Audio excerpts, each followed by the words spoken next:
Hello and welcome, everyone. My name is Priya Jadev. I'm a member of the League, and I will be the moderator for tonight's League of Women Voters Candidates Forum, featuring the 3 candidates for Director Position 1 and the 2 candidates for Director Position 2 of Port Angeles School District 121. Please note that Ned Hammer may also appear on the ballot for Director Position 1, but has officially withdrawn from the race. I'd like to thank these 5 candidates: Kim Butler, Nancy Hamilton, Mary Hebert, Sarah Methner, and Ruth Replogle for taking the time to participate in our forum this evening. Voting is the cornerstone of our democracy, and I appreciate the time you're taking to listen tonight. There are many volunteers working to keep things running as smoothly as possible, and I'm grateful to all of them, including Sarah from North Olympic Library System. We are recording this forum, and within the next few days, we will be posting the link to the recording on the League's website, www.lwvcla.org. We will also post the links on the League's Facebook page. Over the past month, we have received thoughtful questions from the community, so the questions you hear tonight are your questions, and we thank everyone who took the time to submit questions. In many cases, multiple people submitted similar questions, and we did our best to combine them in a way that allows us to cover as many questions as possible on a wide range of topics in the time we have this evening. Before we began the forum this evening, we made sure that all candidates were able to see our timer, and now we'd like to put that to use. Each candidate will give a 2-minute opening statement in ballot order. After that, we will move to the question portion, where each candidate will have 90 seconds to answer, alternating who will answer first. At the end of the forum, each candidate will give a 1-minute closing statement in reverse ballot order. We will now hear each candidate's opening statement. Please tell us why you are running for the Port Angeles School District Director position, what your qualifications are for serving, and what your goals are while in office, including your top 3 priorities. Kim Butler, you will go first and have 2 minutes. Hi, can you hear me?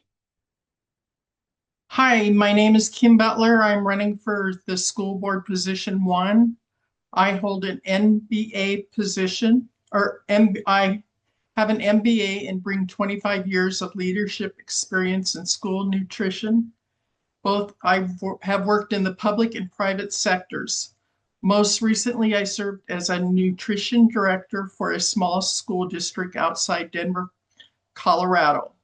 I'm known for my strong management skills and a persistent, results-driven approach. As new innovations in technology develop and education systems continue to evolve, I'm committed to bringing a collaborative, transparent, and strategic leadership to the Port Angeles School Board. This positions our community to meet future challenges with strength and resilience. And I have 3 areas I would like to focus on if elected. Open communication and transparency can deepen trust between the schools and families.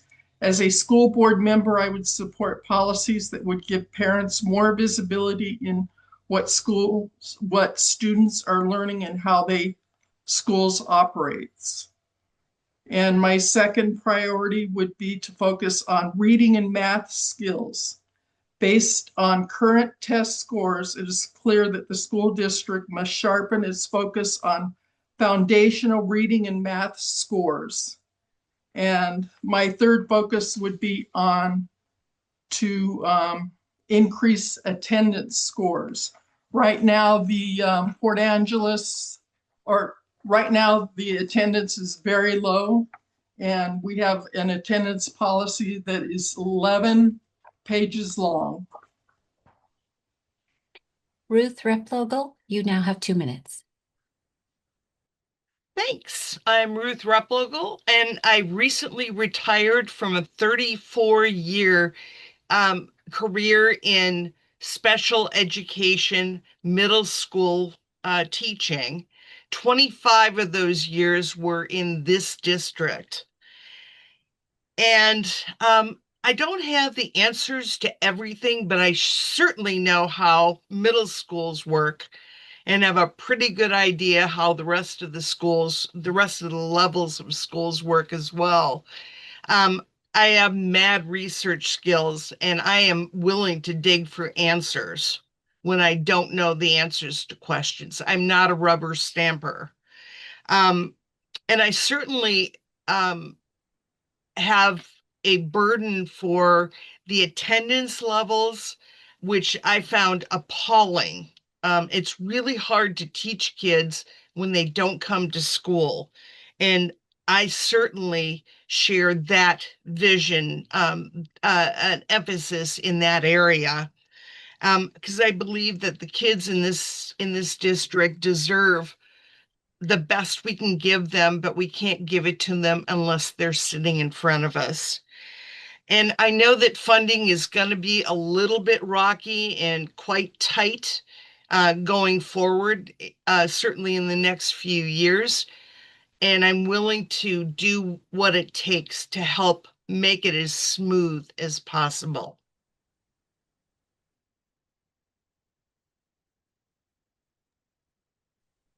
Thank you, Ruth. Sarah Methner, you now have 2 minutes.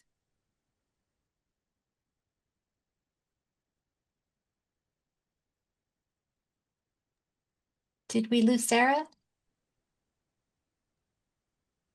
I think she may have accidentally left. Maybe we can come back to her. Okay. Mary Hebert, you now have 2 minutes.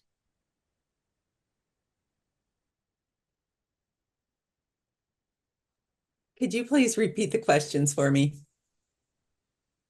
Yes, absolutely. Please tell us why you are running for the Port Angeles School District Director position, what your qualifications are for serving, and what your goals are while in office, including your top 3 priorities. Thank you. I'm pleased to be here today and thank you for this opportunity as a candidate.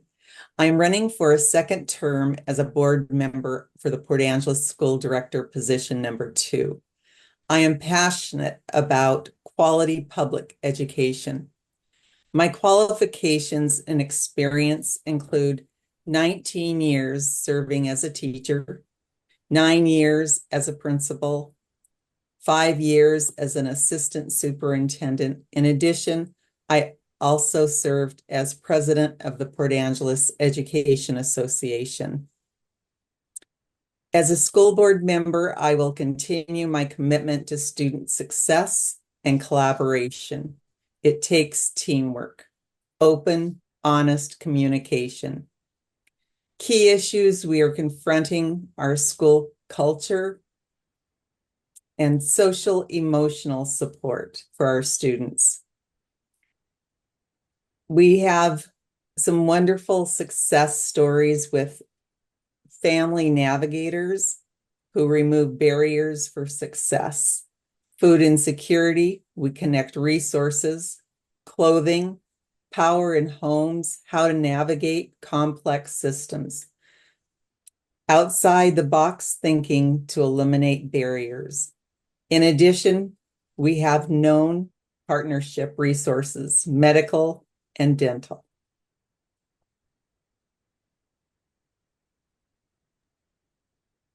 Okay. Thank you, Mary. Sarah Methner, you now have 2 minutes. I apologize for that. I got a phone call apparently right in the middle and it kicked me off. So I just want to thank the league for hosting us tonight.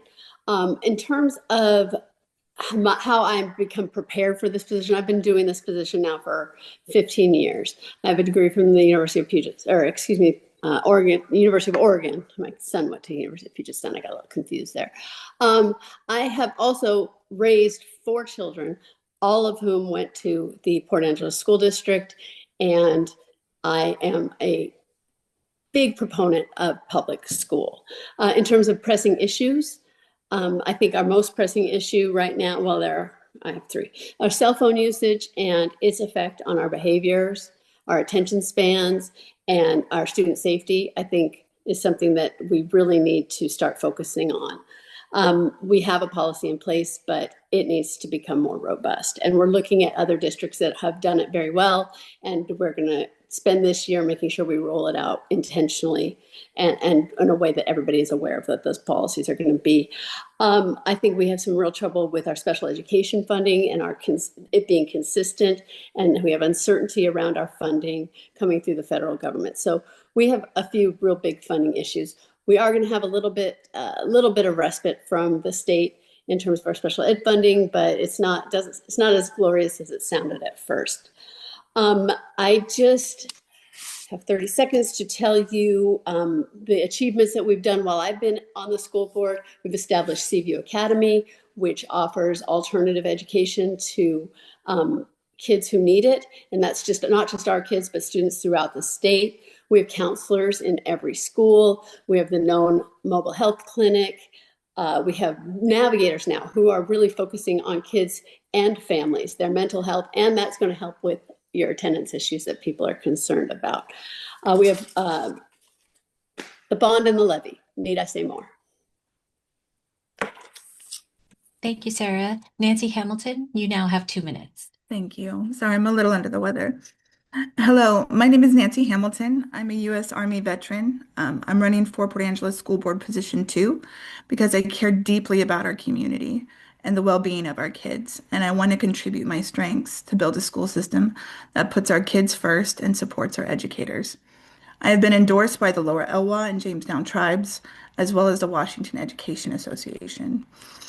As a community liaison, excuse me, for the Lower Elwha tribe, I manage key projects such as our Homeowners Assistance Fund, ensuring that resources are distributed effectively to meet community needs. I have been elected by fellow parents 3 years in a row to serve on the House of Learning Parent Policy Council, where I help guide early childhood education policy. I also serve as a Lower Elwha Housing Commissioner for the tribe, and I chair our parent-led JOM committee. Across these roles, I work collaboratively to shape policies and support families and oversee budgets that directly impact the community.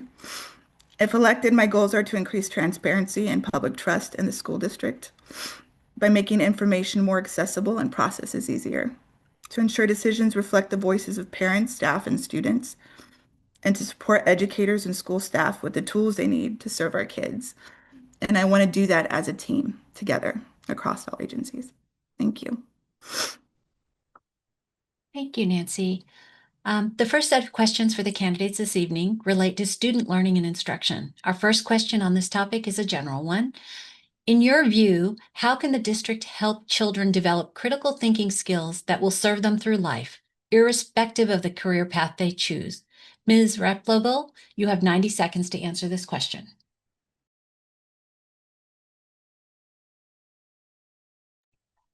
Thank you. Critical thinking, teaching kids how to ask questions, not to just accept information, but to dig a little bit deeper is what really has to happen. And that comes from introducing information and allowing kids to do their own research, to come up with their own answers.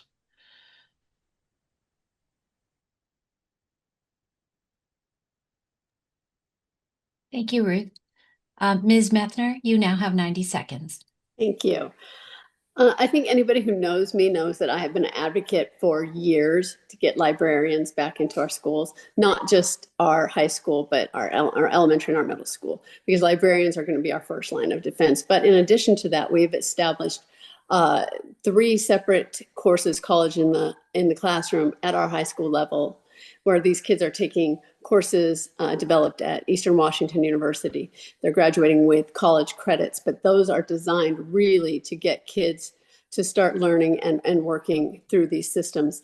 I don't think we just turn kids loose to do their own research. I think we found that doing your own research has not really gone well at this point, and that's why we have educators, people to teach children how to think, not what to think, how to think. Those are 2 very different questions. And I think we have an amazing staff who does a lot of that good. If you really want to see how it's done, go look at some of these high school classes.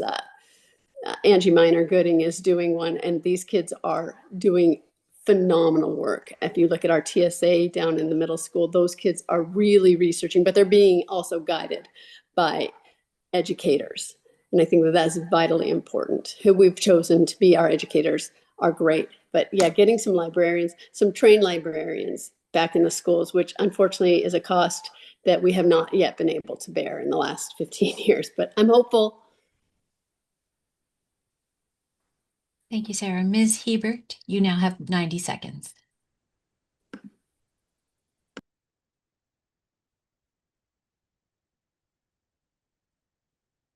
Thank you.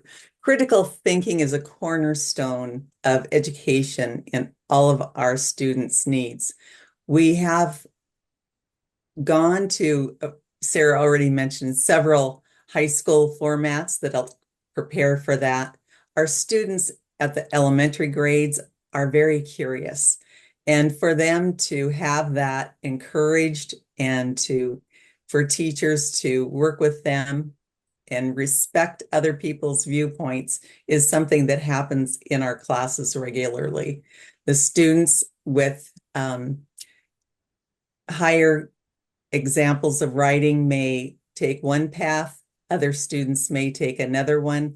Our staff is especially gifted at making sure that students are challenged according to their ability. And that creates the environment so that students know there isn't just one right answer and can continue to expand their curiosity. Thank you, Mary. Ms. Hamilton, you now have 90 seconds.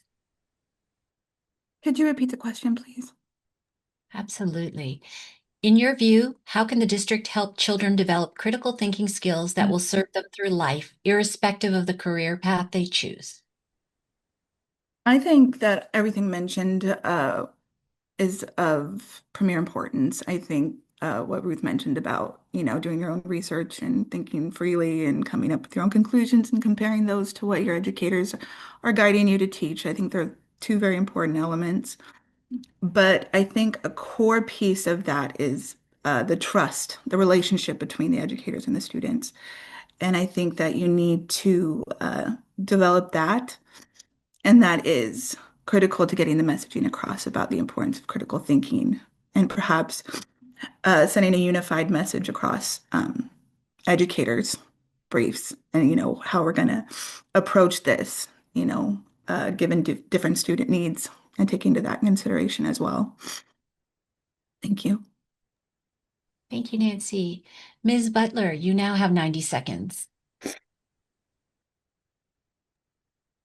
Hi, I think we need to first improve reading scores so that students can read about different subjects. I think when students are looking at a certain subject, they should,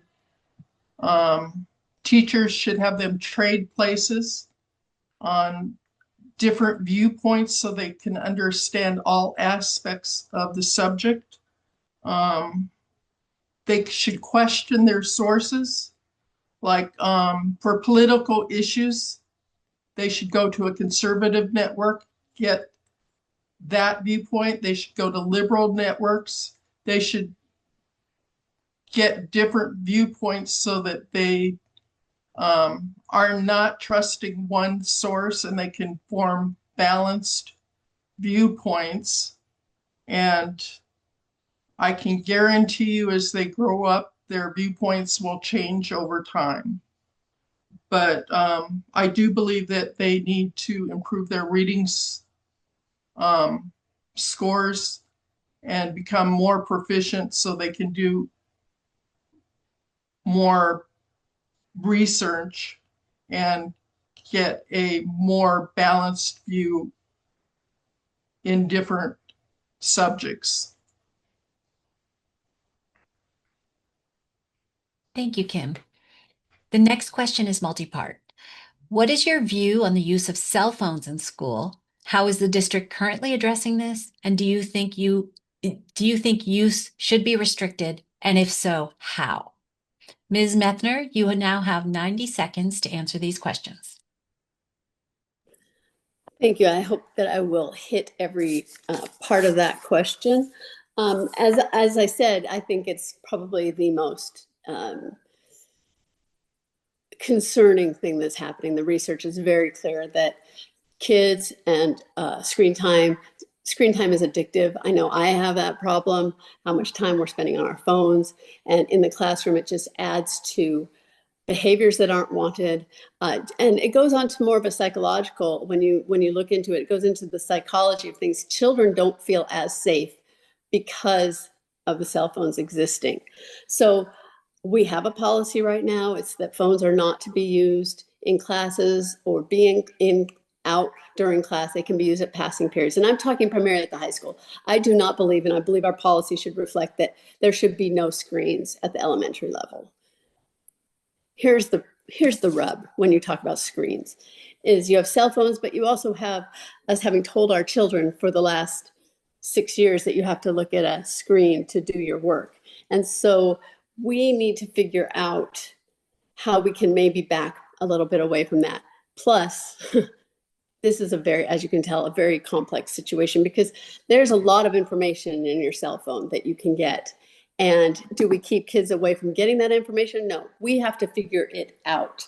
And I am really, really committed to looking at how other districts are implementing it and following in those footsteps. Thank you. Ms. Hebert, you have 90 seconds.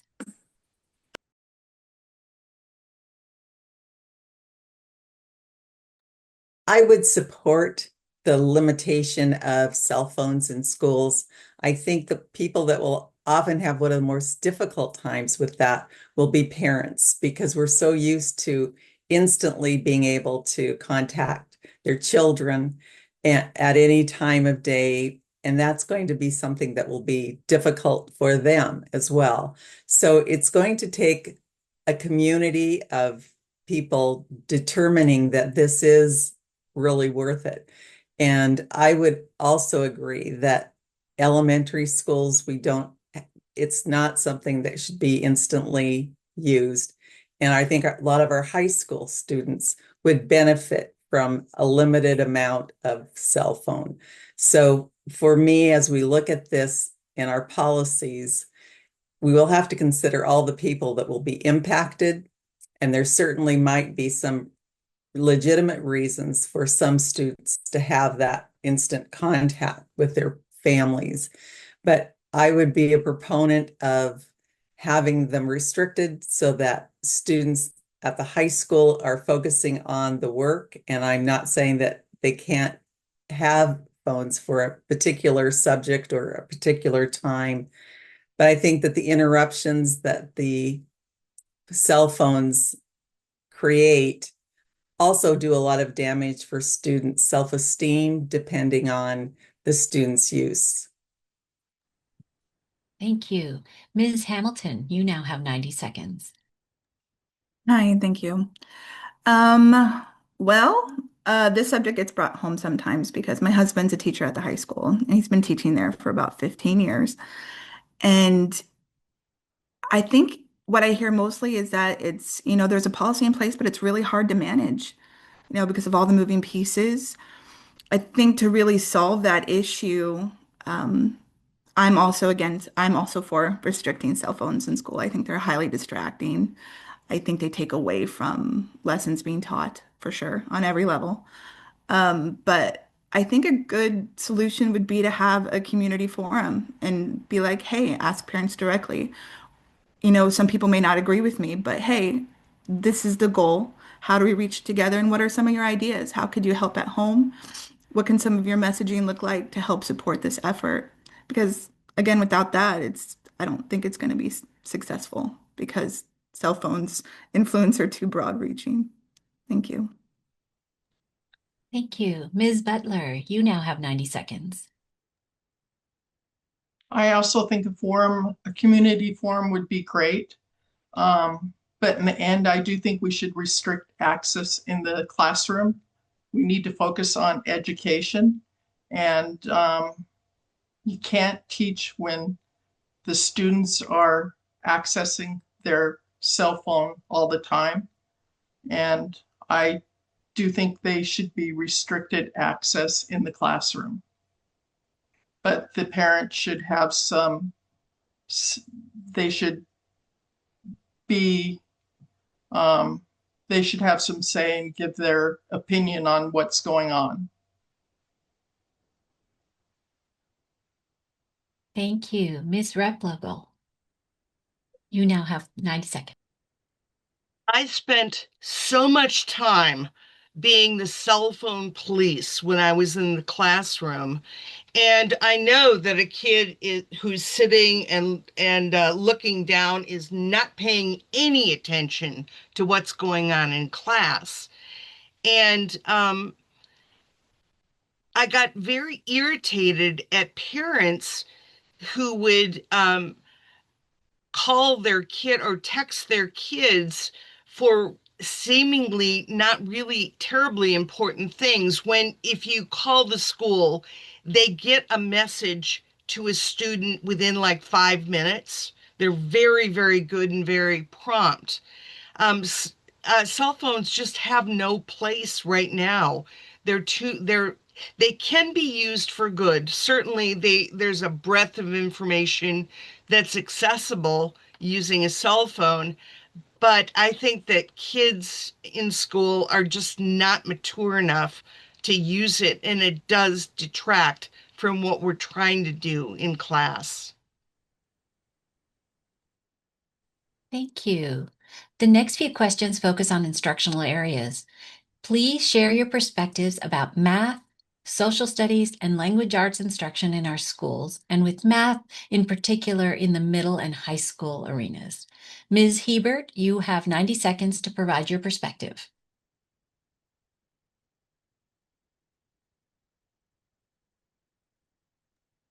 Thank you. We have made some adoptions that I feel are very good and worthy of time and attention that our students are getting in language arts and in math. These areas are critical for lifelong skills, and I believe that what we want our students to experience in the classroom is being well documented, and as we look at the areas in testing, we do have some difficulties in some of those areas, but I think that what happens is we just need additional time, additional attention, and continued work in those two areas too. And that's what I have to say about that. Yeah. Thank you. Ms. Hamilton, you now have 90 seconds. Hi, I'm not, as somebody that's not an acting school board member, I'm not particularly knowledgeable on all the efforts that are being made to support language arts and math. My husband's a math teacher. He, yeah, I think that I know that there's been some difficulty with our math test scores, but I believe I've heard about some inaccuracies of it not reflecting accurate numbers or something. There's some kind of issue with data input and the way the data is input and timing during the year during given testing. So that would be something I would need to be more knowledgeable in and look more into to make sure that the data received as far as the scores go for the Port Angeles School District are accurate. But I would want to talk to the math department and see what issues that are facing, and particularly math and language arts. And was there another avenue you had asked about as well? Social studies. Social studies. Yes, same for that.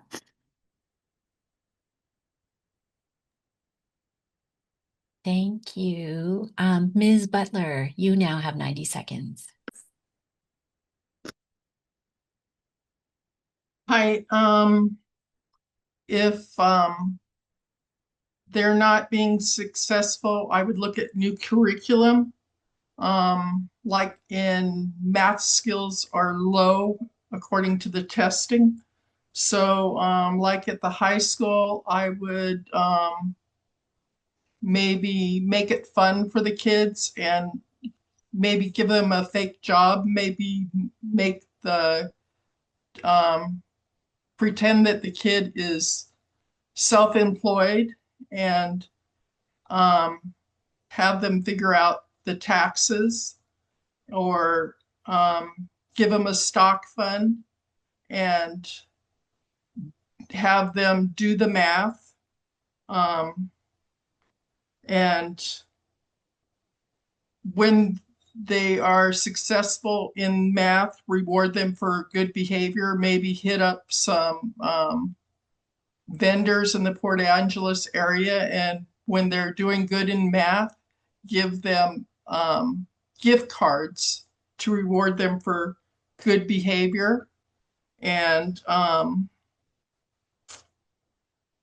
if certain children are not successful, I think we need to have summer boot camps or summer school so that they can come up to par and not fall behind during the school year. Thank you. Ms. Replogle, you now have 90 seconds. I have taught all three subjects at various times in my career. Math, the first thing I would tell kids, if you don't get a sense of numbers, you will get ripped off and you will not know it. And it's math is a cumulative thing, and it's really hard if you're missing a quarter or a third of the school year to keep up with all of the steps. Same thing with ELA, which also includes reading, which I'm passionate about as a confirmed reader. If you don't do it, you're not going to get good at it. I'm very pleased that at the middle school level, they're teaching civics. And I think that's really important because, you know, if you don't know what the rules are, it's hard to know how to live in our society. But all three subjects are extremely important, but attendance is kind of an underlying factor in all of them. We've got to get kids to come to school every day. Thank you. Ms. Methner, you now have 90 seconds. Okay, this is a huge topic, so I'm going to talk maybe a little fast.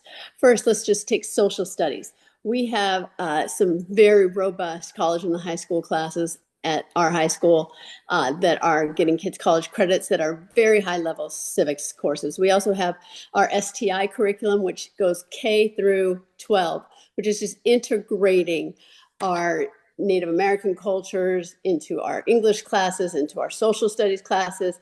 It's just a very, very strong system. Social studies are being taught at every level. Math. This is a big one. Math, some of the scores that people will throw out sort of arbitrarily without understanding what the math scores are showing. Some of those that show a lower score, those are scores that are showing kids who are on track for college level learning. Now, so we're taking these pretty high level standards to be putting, but if you look at our foundational learning, our kids are right on spot. We've also introduced the new curriculum that is showing some real promise. Our grades are starting to come up in our lower grades. Our kindergartners who are coming in for our next year are testing at the 71st level, ready for maths. We're introducing now algebra and geometry at our middle school. So those kids are going to get college credits, high school credits in middle school to take up to the high school. So it's a higher level math that's being taught younger and younger. And English. Thank you. What literacy challenges do our students face, and how will you address them? Ms. Hamilton, you have 90 seconds to answer this question. Hi. I'm not informed about what literacy challenges our students specifically face right now in Port Angeles School District. I would promote approaches to improving access to educational tools and those students who require a 504 IEP for them to get access to more one-on-one advocacy and one-on-one time, and more resources outside the classroom to strengthen those areas. But yes, I'm not familiar with current numbers on literacy issues in Port Angeles School District, but I do know a lot about resources and how to connect them to students and families. Thank you. Thank you. Ms. Butler, you now have 90 seconds.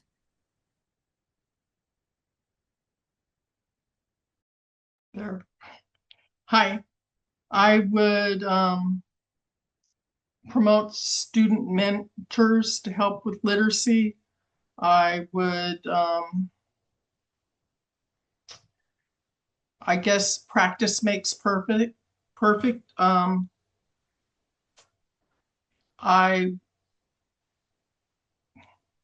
I guess I would have,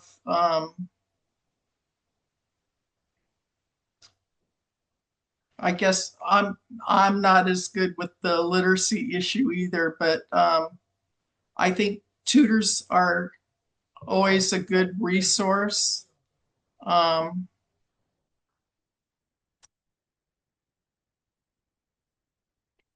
guess that's it. Thank you. Ms. Replogle, you now have 90 seconds.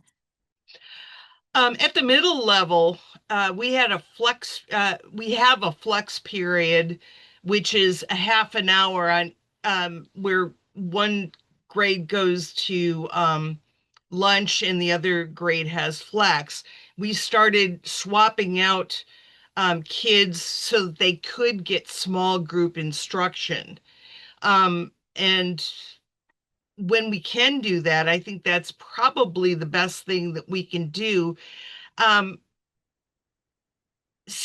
kids see themselves as readers and writers is something that we are kind of lacking. And it's not because there are readers in ELA class in all kinds of classes. It's just that we have a whole bunch of kids who don't really do school, and so they don't see themselves fitting into that mold. And I think it's really kind of tragic. Reading and writing take practice. Writing is particularly difficult for a lot of kids, and it takes gentle practice and gentle instruction. Thank you. Ms. Methner, you now have 90 seconds. Thank you. I'll try not to talk quite so fast. What we have with our literacy programs and all of our programs, honestly, is a system that we have gotten a grant for. It's called MTSS. It's called Multi-Tiered Systems of Support. And where we teach our kids, and then if they don't get it, we reteach them. When we have 3 tiers of education for these kids, we have your tier 1, everybody gets that education. Every single person, every single child gets that education. And if they didn't get it, we jump into something called tier 2. And that's when we break them out into smaller groups and really focus on their specific needs. And if they're still not getting it, we go to tier 3. And that's really a very intensive double dose of literacy training. And we do it in math. We do it in all of our core subjects, so that kids are really having an opportunity, and teachers are using that MTSS system to identify kids, meet them where they are, and teach them what they need to know and how they need to learn it. It's really, really showing some great numbers coming out with our new testing every year. We're seeing that kids are starting to make really good, great gains. We obviously are still dealing with a lot of backsliding that happened during the COVID years, but we're coming out of that, and we're not using that anymore as our excuses. We're doing these levels of support for all of our kiddos now, and it's showing some real good progress. Thank you. Ms. Hebert, you now have 90 seconds.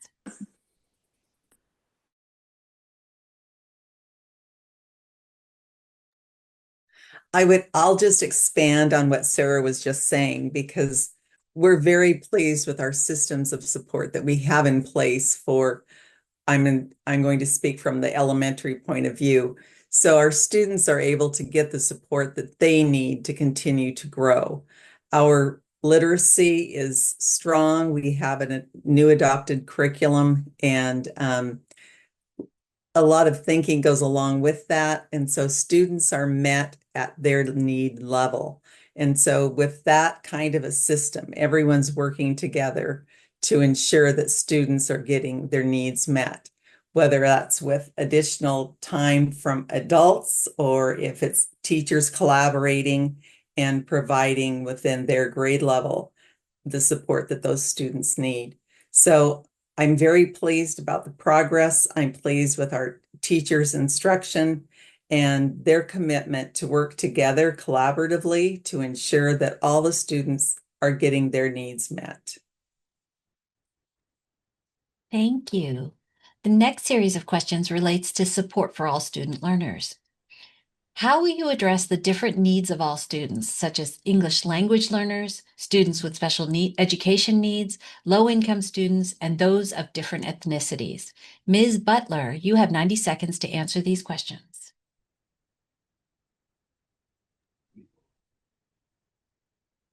I think it's really important that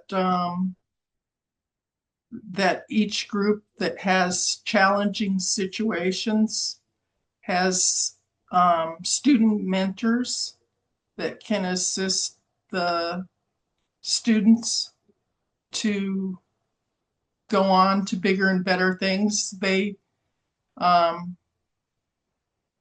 Students actually have gone through what other students have gone through before, so they know how to encourage each person to excel and how to reach each person individually. I think summer schools would be a good place to help students that need extra support.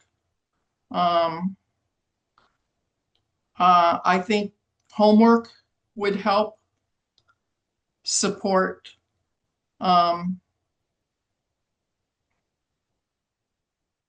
students that are having a challenge with different situations. Thank you. Ms. Replogle, you now have 90 seconds. A lot of schools, I believe, are experimenting with helping kids get support they need. At the middle school, we used Flex. We also did some shuffling of classrooms in order to get kids that had similar needs together so that they could get instruction, and the instruction was geared towards those needs. And I think that as schools get better at it, we're going to see a lot more success.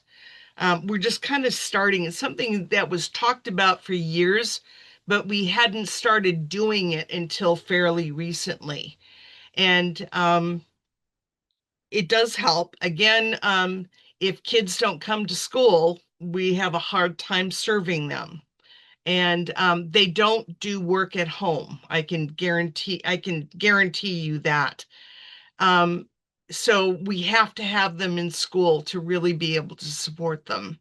So we need to do what we can do to get them to come to school every day. Thank you. Ms. Methner, you now have 90 seconds. Thank you. So some of this goes back to the MTSS that I just talked about, our multi-tiered systems that get kids dealt with, helped where they need their help. We also, as a district and with community, developed a strategic plan. And in that strategic plan, which I hope if anybody has not had an opportunity, it's on our website and go see the strategic plan. But each item is surrounded by the word equity. And the point of equity is literally to meet every child where they are. And that has been our work. We worked for almost a year on that strategic plan. So I really do hope that people go out and read that. Because we all know that schools are a microcosm of society. So if you see what the problems are out there in the world, those are the same problems we're seeing in our schools. And so having each teacher, each administrator, each school board member devoted to the idea that we need to meet every child where they are, be they an English language learner, be they a special needs kiddo, even if they're some of our high flyers, if you will. We need to offer them an education that is absolutely appropriate for them.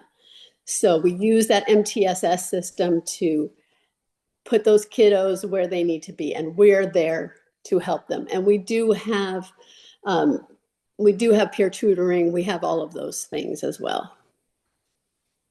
Thank you. Ms. Hebert, you now have 90 seconds.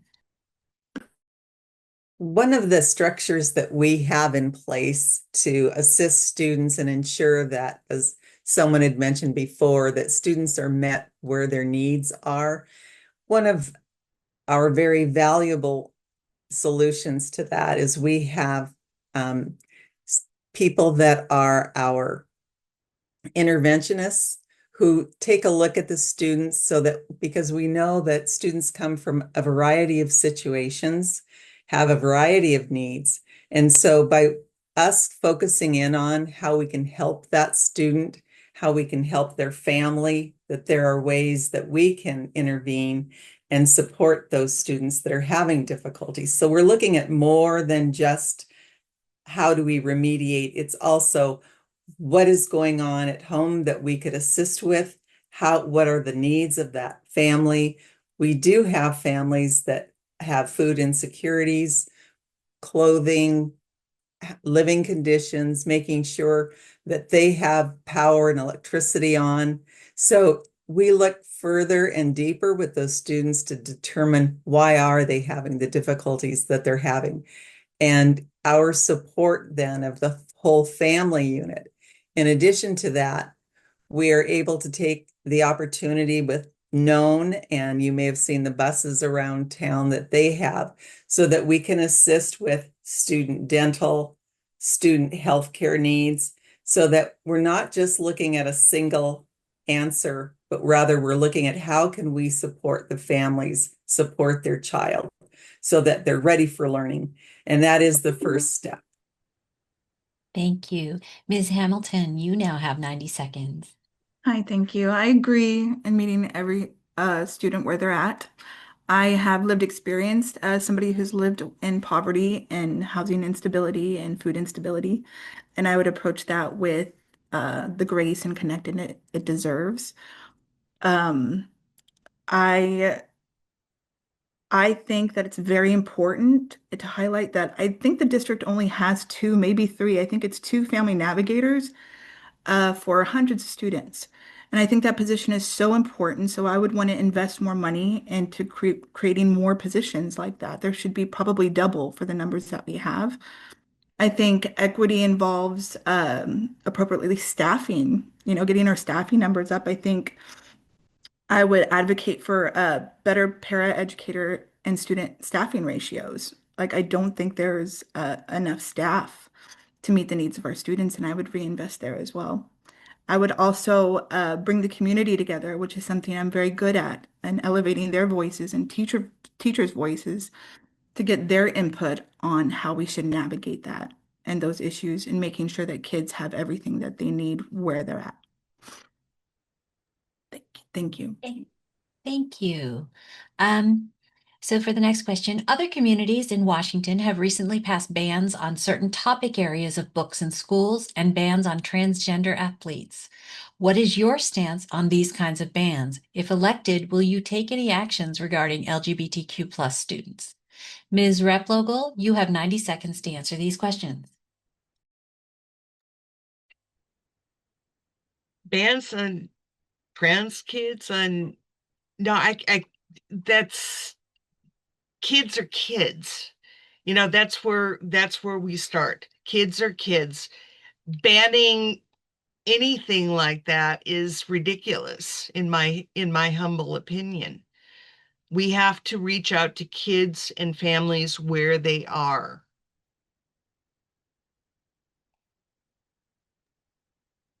Thank you. Ms. Methner, you now have 90 seconds. Thank you. So when one becomes a school board director, one has hold up their hand and swear to follow the Constitution of the state of Washington, the laws within the state of Washington. And that is what I do, and that is what I will do. As far as book bans that aren't necessarily covered by the Constitution, I think anybody who knows me knows that I am not in favor of book bans in any way, shape, or form. And I believe the fastest way to get a child to read a book is to ban it. So I think you will find, I really have faith in our educators to put appropriate literature in front of children. And I believe if they can read it, they should be allowed to read it. Thank you. Ms. Hebert, you now have 90 seconds. I will repeat the beginning part that Sarah spoke to, and that is that in our position, we are held accountable to follow the Constitution. And that is, as I believe it should be, that it isn't our right to begin to go down the path in determining books.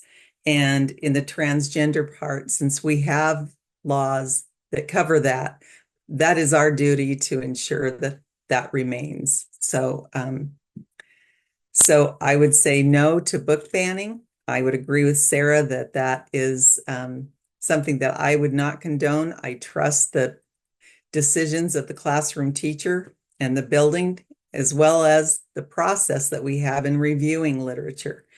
And as in terms of the transgender, that is a constitutional decision, and we follow the Constitution. Thank you. Ms. Hamilton, you now have 90 seconds. Sorry. Thank you. I would have to agree that as a board member, I would have to follow and I would want to and support the Constitution of Washington State in regards to those issues. I am completely against book bans. I think that, again, our educators are very smart and capable, and they would only put what was appropriate before kids.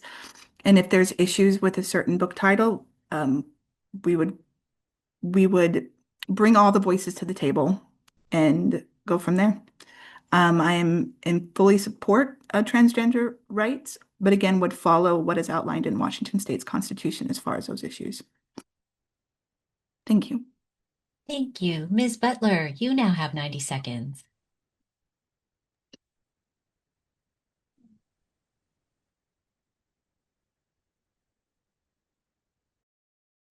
Ms. Butler, I think you're on mute. Okay. Yeah. Am I good? Yes. Okay. As far as book bans, I think if there's some controversial books, I would always consult the parents.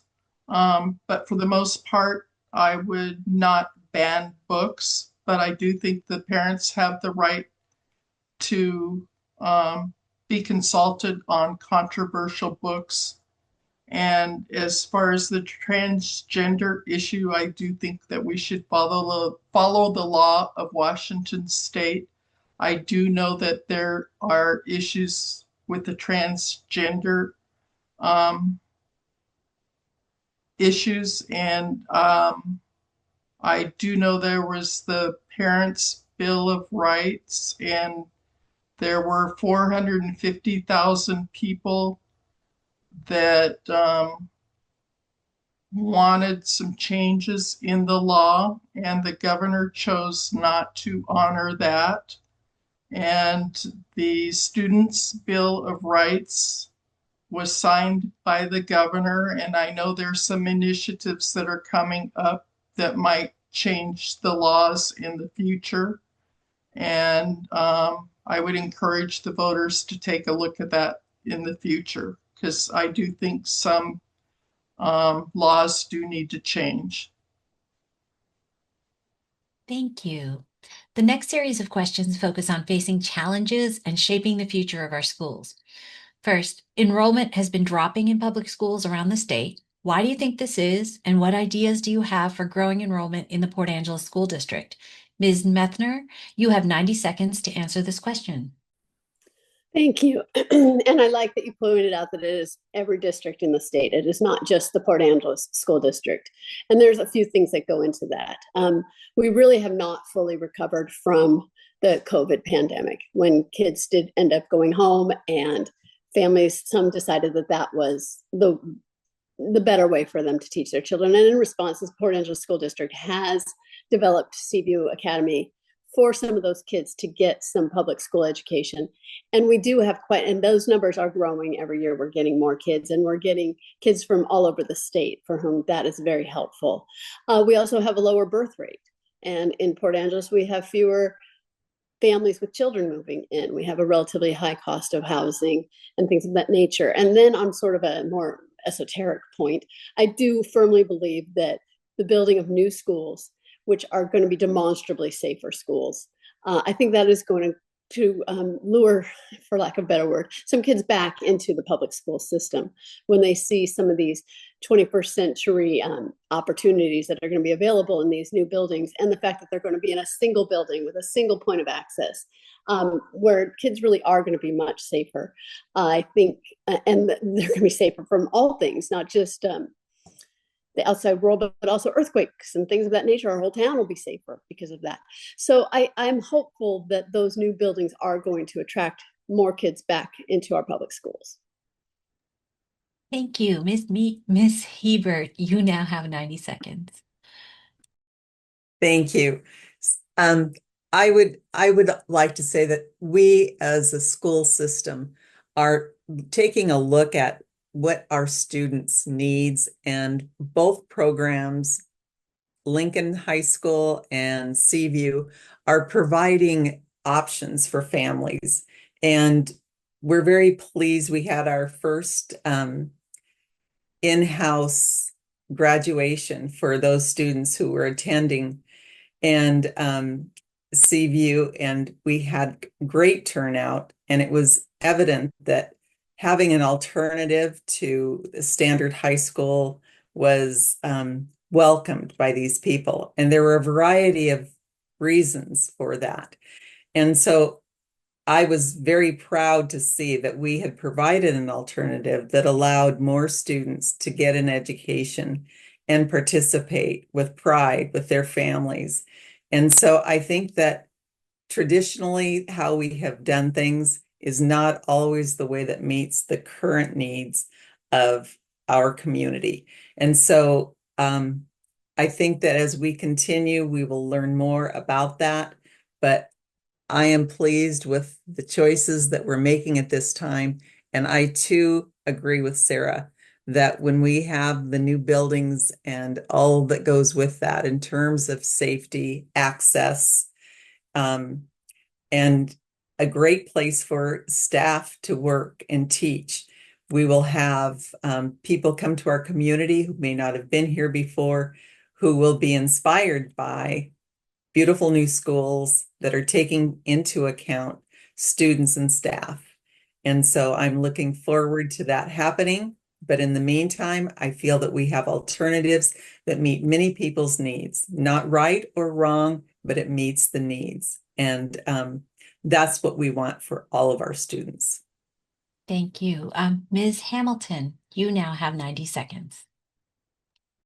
Thank you. I do think some of the challenges we face are due to declining enrollment are due to people homeschooling, and I think that Seaview allows us to recover some of those FTE. I agree. I think that the beautiful setting that our new schools will be built in will attract plenty of young professionals, and at least, and I think as part of that, those new schools, like entrepreneurs, will be attracted to town, and from the entrepreneurship, economy will grow, and it's going to offer more employment and more opportunities for different successes just based on the new schools. And from those new schools, I think we need to keep growing our STEM and art programs and Native education integration, even more so, and relationships with teaching staff to offer, the robust curriculum that our students deserve. And in a school climate that teachers and families want to collaborate in. Thank you. Thank you. Ms. Butler, you now have 90 seconds.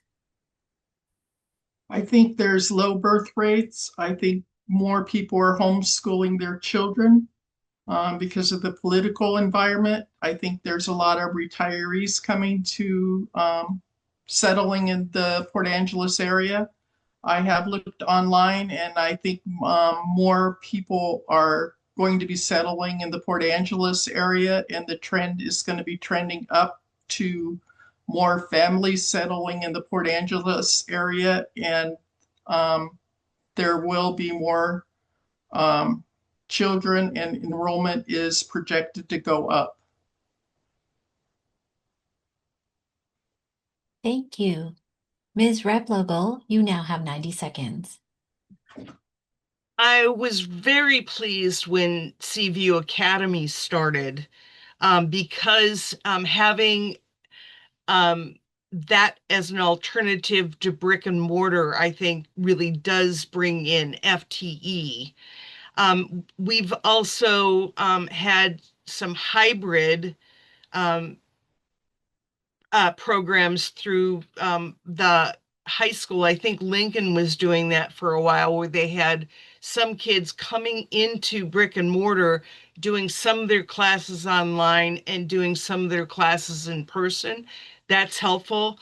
The buildings are going to be huge, because I think in the 25 years I've been in this district, I think only Dry Creek was a new school. Every other school is, let's face it, they're getting older and they are not up to the standards that would meet the educational needs of students coming in. So I think those things are going to help us. Thank you. This next question is sort of related. What is your view of school choice? Ms. Hebert, you have 90 seconds to answer this question.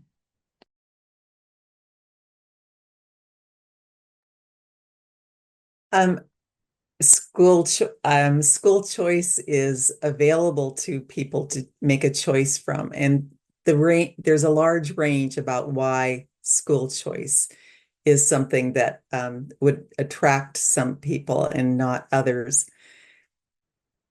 And did I get the question correct? The question is pretty general. It's asking your view on school choice, and it could be expanded in terms of within the school district, like different options, as well as, different types of schools like charter or any of those choices. Yes.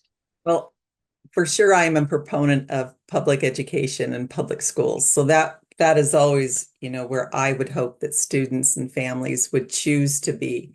But people use school choice for a variety of reasons. And so if their needs are best met through making a different choice, I think that I cannot be the judge of that, but I think that our schools continue to grow and change to meet the needs of our communities. And I would definitely be a proponent of wanting students to begin at one of our public schools for their needs to be met. Thank you. Ms. Butler, you now have 90 seconds. I'm a great proponent of school choice. I think school choice creates competition, and it makes all schools better in their performance. And if schools have to compete for the students, test scores will go up in reading and math, and schools and school districts will start looking for curriculums that will help children be more successful, and hopefully they will be able to jumpstart their success stories as far as reading and math skills and the basics in economics, literacy skills, in civics, and in all their education classes. Thank you. And I must apologize, Ms. Hamilton. I completely skipped you. You now have 90 seconds. That's all right. Thank you. I'm completely against school choice programs and voucher programs. I think they take away from public schools. They take state funding away from public schools. And I think that it would better serve students to intentionally reinvest that money that you would be paid for things like that intentionally back into public school systems where they can make real change for students. That's all. Thank you. Thank you. Ms. Replogle, you now have 90 seconds. Well, I definitely oppose voucher systems, and charter schools need to be run at nonprofit, not as profit center, and they need to have the same rules as public schools, same accountability. They have to take on all comers, just like we do in the public schools, special ed, children that have behavioral problems, medical problems, whatever. They have to take them just like we do if they're going to get taxpayer money. Thank you, Ms. Methner. You now have 90 seconds. Thank you. Excuse me. I think Ruth is spot on. That I'm for, if you want to choose to send your child to a charter school, okay. But I think that charter school better not get any taxpayer funding. And if they do get taxpayer funding, then they absolutely need to have open enrollment. No testing into the school or what have you. Now, do I believe that school choice should exist? Sure. As long as it's not taxpayer funded. If you want to send your child to Queen of Angels, great. They will get a good education at Queen of Angels, and you should have that right to do that. No question there. But in terms of any taxpayer funding or voucher system, absolutely not. Thank you. For our next question, safety and security have become important concerns in our schools today. As a school board member, how would you approach and address these concerns? Ms. Hamilton, you have 90 seconds to answer this question.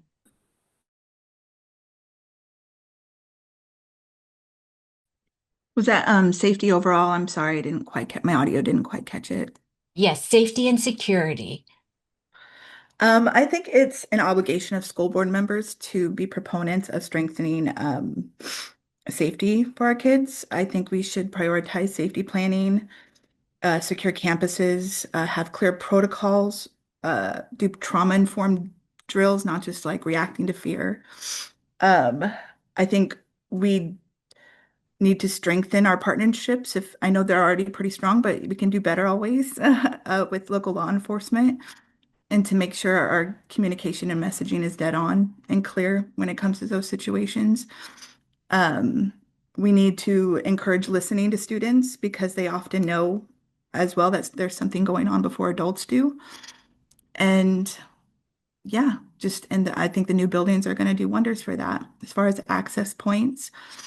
And again, always go back to the relationships with kids, making sure that trusted adults are approachable and can make them, on a different level, feel safe in their schools and heard and listened to. Thank you. Thank you. Ms. Butler, you now have 90 seconds. There's all kinds of aspects to safety and security. I'm sure the Port Angeles School District has the basic security measures in place in case there's a school shooting or like locking doors and, one entrance to a facility, or when they're receiving deliveries, there's somebody to cover the entrances. And I'm sure that that's covered. There's also cyber bullying. I looked on the website and it didn't seem like there was anything on there, but that's relatively a new issue. I believe that the Port Angeles School District probably has partnerships with the police. They probably have good communication with all kinds of community partners, with mental health professionals. And with the new technologies that are coming out, I believe that the internal systems that schools have with counselors are going to be even more important. And schools are going to have to develop more safety systems that are unique and that haven't even been dreamed on before. So Thank you. And Ms. Replogle, you now have 90 seconds. Well, I'm delighted to see that over the past few years,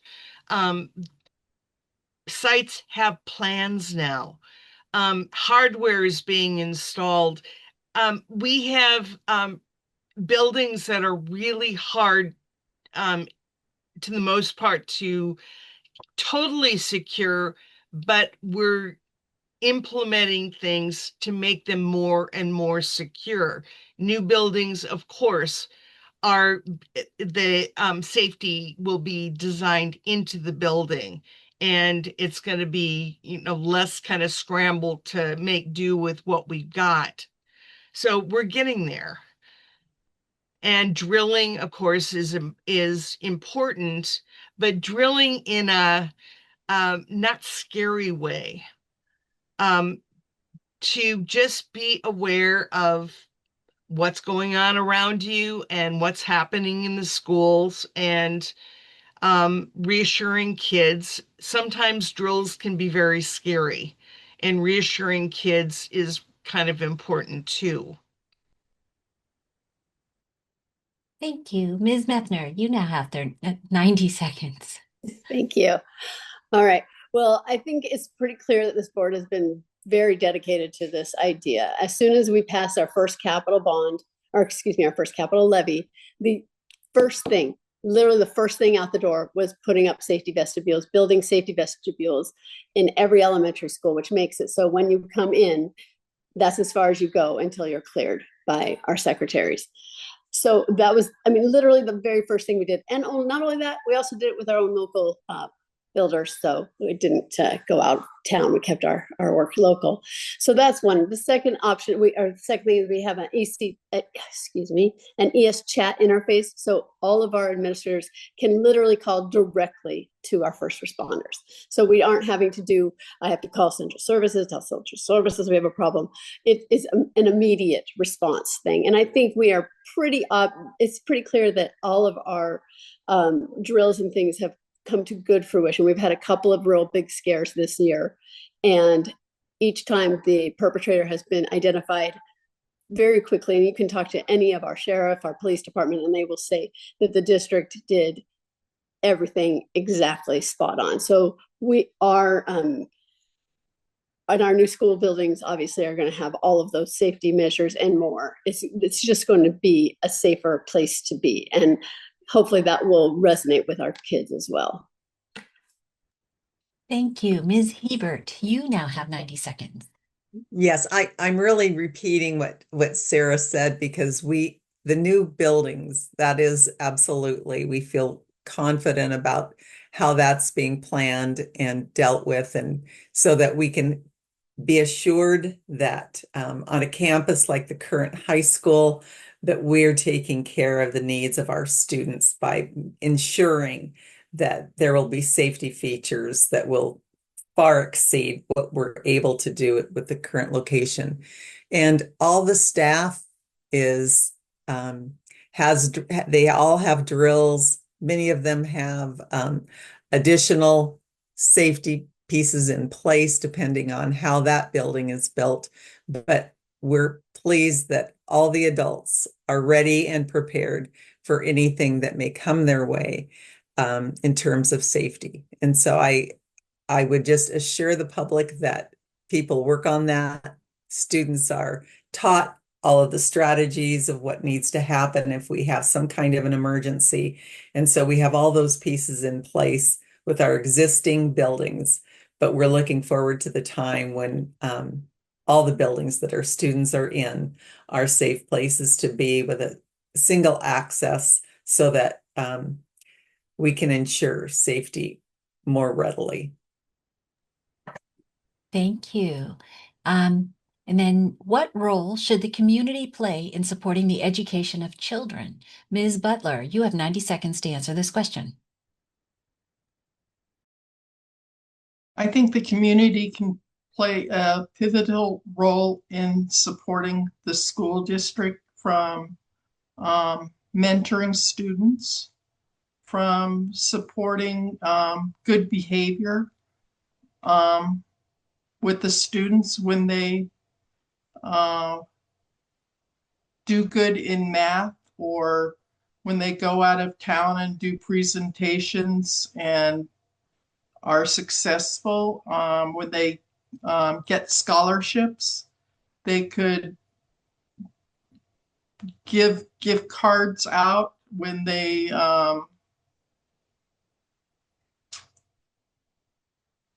when they're practicing their math skills. For example, when they're self-employed and practicing being self-employed, when they do math skills and they pretend to complete an IRS tax and they do it correctly, the community partners can give out gift cards. They can mentor the students. They can do apprenticeships. There's seniors can help with reading and mentor students to help them learn to read and practice their math skills. Thank you. Ms. Replogle, you now have 90 seconds.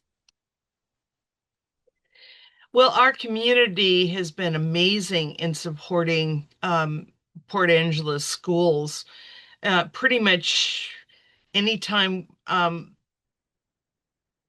I'm aware of that we've reached out, I'm thinking about at the middle level to get something from the community or to get support from the community to do a takeover, to raise money for PTO, that sort of thing. The community is right there. And I think that as we continue to talk, because we want our kids to be in the community, that's ultimately our goal rather. And so the things like the work support programs at the high school level are really good. We have special ed kids that are learning work skills in real time in real businesses. And I think that's pretty cool. And as they make relationships with those places where they're learning work skills, ultimately when they leave school, some of them actually are going to have jobs. Thank you. Ms. Methner, you now have 90 seconds. Great, thank you. The community plays a huge role in how things go with our schools. Basically, a lot is how we're perceived in the community. We all, as a community, have a vested interest in a well-educated populace. We all have that same goal. So how do we get there? Volunteers. I sense that there's this idea that maybe we aren't open to volunteers. That's absolutely couldn't be further from the truth. We welcome all volunteers to come in anytime they want to sit down and read with kids or do math skills with kids. Please come on in. It's a simple packet. You just fill out with a background check.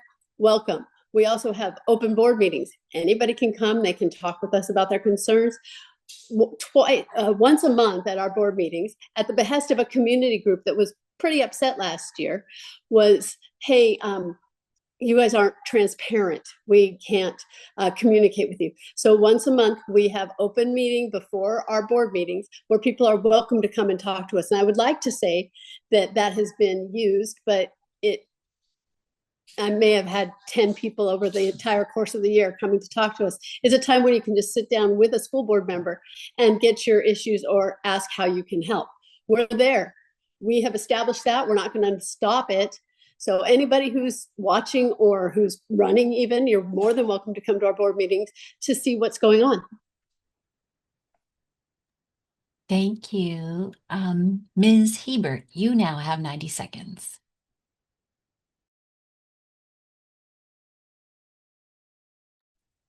I would just like to reiterate what Sarah said, that it is our goal to have good communication with parents, families. And so in changing up how we have our meetings, we enable parents, anyone that is of interest to come in to see how they can help the schools. That would be a perfect opportunity. But we want all people to feel welcome to have that time, words with the board, and questions or concerns. That would be the right place to do that. And we welcome you, regardless if you have a happy story or one that you'd like to see improvement with. It lets us know from the ground what families are really thinking about, wanting, or needing, so that we can respond to that in an open and committed way with them.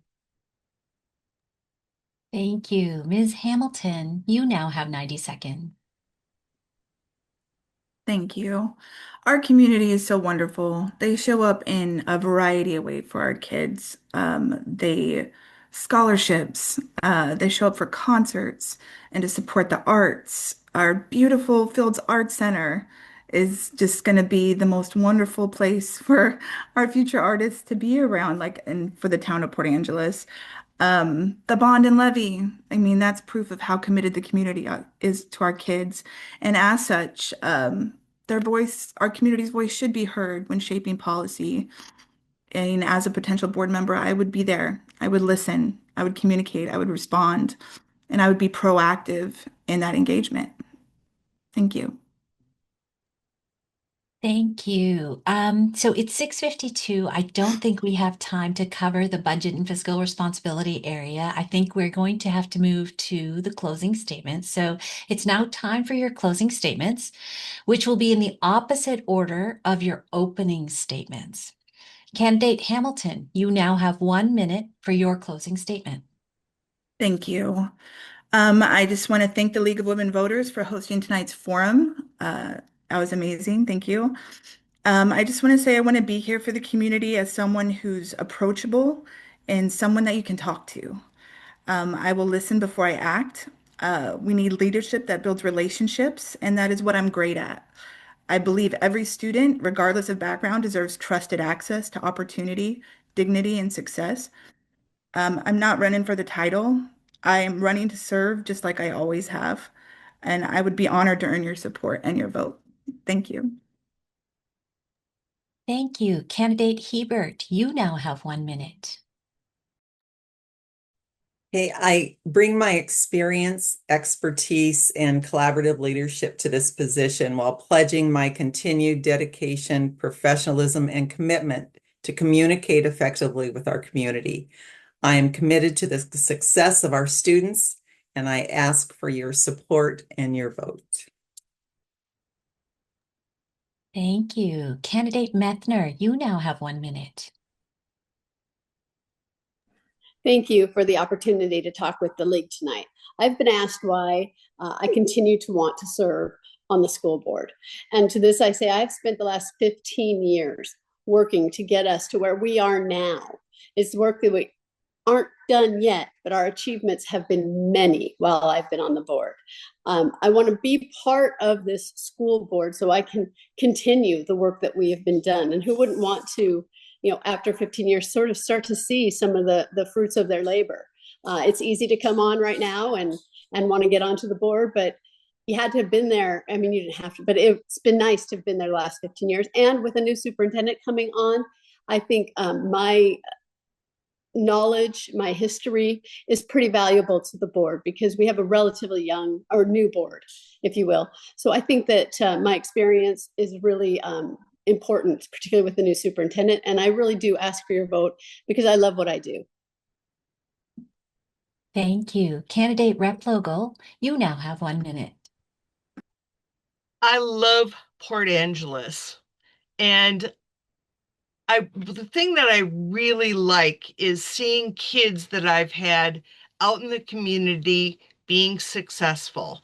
That's what I want for every kid who came through my classroom. That's what kind of the focus I would have as a board member. I want our community strong. I want our population well educated.